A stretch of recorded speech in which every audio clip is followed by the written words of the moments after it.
हरे Krishna. Shrimad Bhagavatam canto 3 chapter 33 Kapil के कार्यकलाप। श्री मैत्रेय ने कहा, इस प्रकार भगवान कपिल की माता एवं कर्दम मुनि की पत्नी देवहूति भक्ति योग तथा दिव्य ज्ञान संबंधी समस्त अविद्या से मुक्त हो गई। उन्होंने उन भगवान को नमस्कार किया जो मुक्ति की पृष्ठभूमि सांख्य दर्शन के प्रतिपादक है, और तब निम्नलिखित स्तुति द्वारा उन्हें प्रसन्न किया। देवहूति ने कहा, ब्रह्मा जी अजन्मा कहलाते हैं क्योंकि वे आपके उदर से निकले हुए कमल पुष्प में से जन्म लेते हैं और आप ब्रह्मांड के तल पर समुद्र में शयन करते रहते हैं। लेकिन ब्रह्मा जी ने भी केवल अनंत ब्राह्मणों के उद्गम स्रोत आपका ध्यान ही किया। हे भगवान, यद्यपि आपको निजी रूप से कुछ करना नहीं रहता, किंतु आपने अपनी शक्तियाँ प्रकृति के गुणों की अंतःक्रियाओं में वितरित कर दी हैं, जिसके बल पर दृश्य जगत की उत्पत्ति, पालन तथा संहार होता है। हे भगवान, आप दृढ़ संकल्प हैं और समस्त जीवों के भगवान हैं। आपने उन्हीं के लिए यह संसार रचा, और यद्यपि आप एक हैं किंतु आपकी शक्तियाँ अनेक प्रकार के कार्य करती हैं। यह हमारे लिए अकल्पनीय है। आपने मेरे उदर में श्री भगवान के रूप में जन्म लिया है। हे भगवान, यह उस परमेश्वर के लिए किस प्रकार संभव हो सका जिसके उदर में यह सारा दृश्य जगत स्थित है? इसका उत्तर होगा कि ऐसा संभव है क्योंकि कल्प के अंत में आप वटवृक्ष की एक पत्ती पर लेट जाते हैं और एक छोटे से बालक की भांति अपने चरण कमल के अंगूठे को चूसते हैं। हे भगवान, आपने पतितों के पापपूर्ण कर्मों को घटाने तथा उनके भक्ति एवं मुक्ति के ज्ञान को बढ़ाने के लिए यह शरीर धारण किया है। चूँकि ये पापात्माएं आपके निर्देश पर आश्रित हैं, अतः आप स्वेच्छा से सूकर तथा अन्य रूपों में अवतरित होते हैं। इसी प्रकार आप अपने आश्रितों को दिव्य ज्ञान वितरित करने के लिए प्रकट हुए हैं। उन व्यक्तियों की आध्यात्मिक उन्नति के विषय में क्या कहा जाए जो परम पुरुष का प्रत्यक्ष दर्शन करते हैं? यदि कुत्ता खाने वाले परिवार में उत्पन्न व्यक्ति भी भगवान के पवित्र नाम का एक बार भी उच्चारण करता है अथवा उनका कीर्तन करता है, उनकी लीलाओं का श्रवण करता है, उन्हें नमस्कार करता है या कि उनका स्मरण करता है, तो वह तुरंत वैदिक यज्ञ करने के लिए योग्य बन जाता है। ओह, वे कितने धन्य हैं जिनकी जिह्वाएं आपके पवित्र नाम का जप करती हैं। कुत्ता खाने वाले वंशों में उत्पन्न होते हुए भी ऐसे पुरुष पूजनीय हैं। जो पुरुष आपके पवित्र नाम का जप करते हैं, उन्होंने सभी प्रकार की तपस्याएं तथा हवन किए होंगे और आर्यों के सदाचार प्राप्त किए होंगे। आपके पवित्र नाम का जप करते रहने के लिए उन्होंने तीर्थ स्थानों में स्नान किया होगा, वेदों का अध्ययन किया होगा और अपेक्षित पर हर वस्तु की पूर्ति की होगी। हे भगवान, मुझे विश्वास है कि आप कपिल नाम से स्वयं पुरुषों भगवान विष्णु अर्थात परब्रह्म है। सारे ऋषि मुनि इंद्रियों तथा मन के उद्वेगों से मुक्त होकर आपकी ही चिंतन करते हैं, क्योंकि आपकी कृपा से ही मनुष्य भवबंधन से छूट सकता है। प्रलय के समय सारे वेद आप में ही स्थान पाते हैं। इस प्रकार अपनी माता के शब्दों से प्रसन्न होकर मातृवत्सल भगवान कपिल ने गंभीरतापूर्वक उत्तर दिया। भगवान ने कहा, हे माता, मैंने आपको जिस आत्म साक्षात्कार के मार्ग का उपदेश दिया है वह अत्यंत सुगम है। आप बिना कठिनाई के इसका पालन कर सकती हैं और ऐसा करके आप इस शरीर से शीघ्र ही मुक्त हो सकती हैं। हे माता, जो लोग वास्तव में आध्यात्मवादी हैं वे निश्चित ही मेरे उपदेशों का पालन करते हैं जो मैंने आपको बताए हैं। आप आश्वस्त रहें, यदि आप इस आत्म साक्षात्कार के मार्ग पर सम्यक रीति से चलेंगी तो आप समस्त भयावह भौतिक कलमश से मुक्त होकर अंत में मेरे पास पहुंचेंगी। हे माता, जो लोग भक्ति की इस विधि से अवगत नहीं हैं वे जन्म मरण के चक्र से बाहर नहीं निकल सकते। श्री मैत्रेय ने कहा, अपनी ममतामयी माता को उपदेश देकर भगवान कपिल ने उनसे आज्ञा मांगी और अपना लक्ष्य पूरा हो जाने के कारण उन्होंने अपना घर छोड़ दिया। अपने पुत्र के उपदेशानुसार देवहूति उसी आश्रम में भक्ति योग का अभ्यास करने लगी। उन्होंने कर्दम मुनि के घर में समाधि लगाई, जो फूलों से इस प्रकार सुसज्जित था मानो सरस्वती नदी का फूलों का मुकुट हो।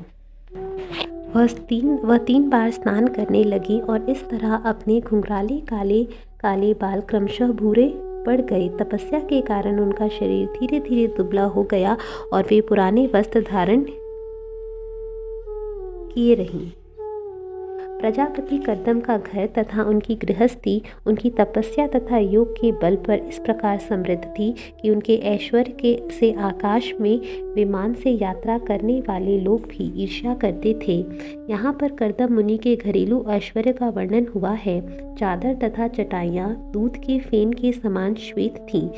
कुर्सियाँ तथा बेंचें हाथी दांत की बनी थीं और वे सुनहरी जरीदार वस्त्र में ढकी थी तथा पलंग सोने से बने थे, जिन पर अत्यंत मुलायम गद्दियाँ थीं। घर की दीवारें उत्तम कोटि के संगमरमर की थीं और बहुमूल्य मणियों से अलंकृत थीं। वहाँ प्रकाश की आवश्यकता न थी, क्योंकि इन मणियों की किरणों से घर प्रकाशित था। घर की सभी स्त्रियां आभूषणों से अलंकृत थीं। मुख्य घर का आंगन सुंदर बगीचों से घिरा था, जिनमें मधुर सुगंधित फूल तथा अनेक वृक्ष थे, जिनमें ताज़े फल उत्पन्न होते थे और वे ऊंचे तथा सुंदर थे। ऐसे बगीचों का आकर्षण यह था कि गाते पक्षी वृक्षों पर बैठते और अनेक कलरव से तथा मधुमक्खियों के गुंजार से सारा वातावरण यथासंभव मोहक बना हुआ था। जब देवहूति उस सुंदर बगीचे में कमल फूलों से भरे हुए ताल में स्नान करने के लिए प्रवेश करती, तो स्वर्गवासियों के संगी गंधर्वगण कर्दम के महिमामय गृहस्थ जीवन का गुणगान करते। देवहूति के महान पति कर्दम उन्हें सभी कालों में सुरक्षा प्रदान करते रहे। यद्यपि उनकी स्थिति सभी प्रकार से अद्वितीय थी, किंतु साध्वी देवहूति ने इतनी संपत्ति होते हुए भी, जिसकी ईर्ष्या स्वर्ग की सुंदरियां भी करती थीं, अपने सारे सुख त्याग दिए। उन्हें यह शोक था कि उनका इतना महान पुत्र उनसे विलग हो रहा है।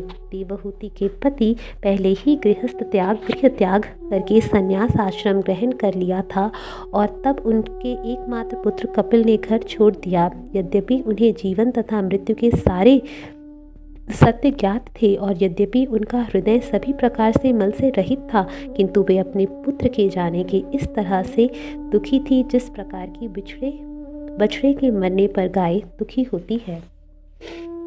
हे विदुर, इस प्रकार अपने पुत्र भगवान कपिल देव का ध्यान करती हुई वे शीघ्र ही उत्तम ढंग से सजे अपने घर के प्रति अनासक्त हो उठी। तत्पश्चात निरंतर हंसमुख अपने पुत्र भगवान कपिल देव से अत्यंत उत्सुकता पूर्वक एवं विस्तार पूर्वक सुनकर देवहूति परमेश्वर के विष्णु स्वरूप का निरंतर ध्यान करने लगी। उन्होंने भक्ति में गंभीरता पूर्वक संलग्न रहकर ऐसा किया, चूँकि उनका वैराग्य प्रबल था, अतः उन्होंने मात्र शरीर की आवश्यकताओं को ग्रहण किया। वे ब्रह्म साक्षात्कार के कारण ज्ञान में व्यवस्थित हुई, उनका हृदय शुद्ध हो गया, वे भगवान के ध्यान में पूर्णतः निमग्न हो गईं और प्रकृति के गुणों से उत्पन्न सारी दुर्भावनाएं समाप्त हो गईं। उनका मन भगवान में पूर्णतः निमग्न हो गया और उन्हें स्वतः निराकार ब्रह्म का बोध हो गया। ब्रह्म सिद्ध आत्मा के रूप में वे भौतिक जीवन बोध की उपाधियों से मुक्त हो गईं। इस प्रकार उनके सारे क्लेश मिट गए और उन्हें दिव्य आनंद प्राप्त हुआ। नित्य समाधि में स्थित होने तथा प्रकृति के गुणों से उत्पन्न भ्रम से मुक्त होने के कारण उन्हें अपना शरीर वैसे ही भूल गया, जिस तरह मनुष्य को स्वप्न में अपने विविध शरीर भूल जाते हैं। उनके शरीर की देखभाल उसके पति कर्दम द्वारा उत्पन्न अप्सराओं द्वारा की जा रही थी और चूंकि उस समय उसे किसी प्रकार की मानसिक चिंता न थी, अतः उसका शरीर दुर्बल नहीं हुआ। वह धुएं से घिरी हुई अग्नि के समान प्रतीत हो रही थी। भगवान के विचार में सदैव तल्लीन रहने के कारण से उसे इसकी सुध भी न रही कि उसके बाल बिखर गए हैं और उसके वस्त्र अस्त व्यस्त हो गए हैं। हे विदुर, कपिल द्वारा बताए गए नियमों का पालन करते हुए देवहूति शीघ्र ही भवबंधन से मुक्त हो गई और बिना कठिनाई के परमात्मा स्वरूप भगवान को प्राप्त हुई। हे विदुर, जिस स्थान पर देवहूति ने सिद्धि प्राप्त की वह स्थान अत्यंत पवित्र माना जाता है। यह तीनों लोकों में सिद्ध पद के नाम से विख्यात है। हे विदुर, उनके शरीर के तत्व पिघलकर जल बन गए और अब समस्त नदियों में सबसे पवित्र नदी के रूप में बह रहे हैं। जो भी इस नदी में स्नान करता है उसे सिद्धि प्राप्त होती है, अतः सिद्धि के इच्छुक लोग उसमें स्नान करते हैं। हे विदुर, महामुनि भगवान कपिल अपनी माता की आज्ञा से अपने पिता का आश्रम छोड़कर उत्तर पूर्व दिशा की ओर चले गए। जब वे उत्तर दिशा की ओर जा रहे थे तो चारणों, गंधर्वों, मुनियों तथा अप्सराओं ने उनकी स्तुति की और सब प्रकार से उनका सम्मान किया। समुद्र में उनका पूजन किया और रहने के लिए स्थान दिया। आज भी कपिल मुनि तीनों लोकों के बद्ध जीवों के उद्धार हेतु वहाँ समाधिस्थ हैं और सांख्य दर्शन के समस्त आचार्य उनकी पूजा करते हैं। हे पुत्र, तुम्हारे पूछे जाने पर मैंने तुम्हें बताया। हे पाप रहित कपिल देव तथा उनकी माता के वृत्तांत तथा उनके कार्यकलाप समस्त वार्ताओं में शुद्धतम है। कपिल देव तथा उनकी माता के व्यवहारों का विवरण अत्यंत गोपनीय है और जो भी इस वृत्तांत को सुनता या पढ़ता है वह गरुड़ ध्वज भगवान का भक्त बन जाता है और बाद में उनकी दिव्य प्रेमा भक्ति में प्रवृत्त होने के लिए भगवत धाम में प्रवेश करता है। हरे कृष्णा।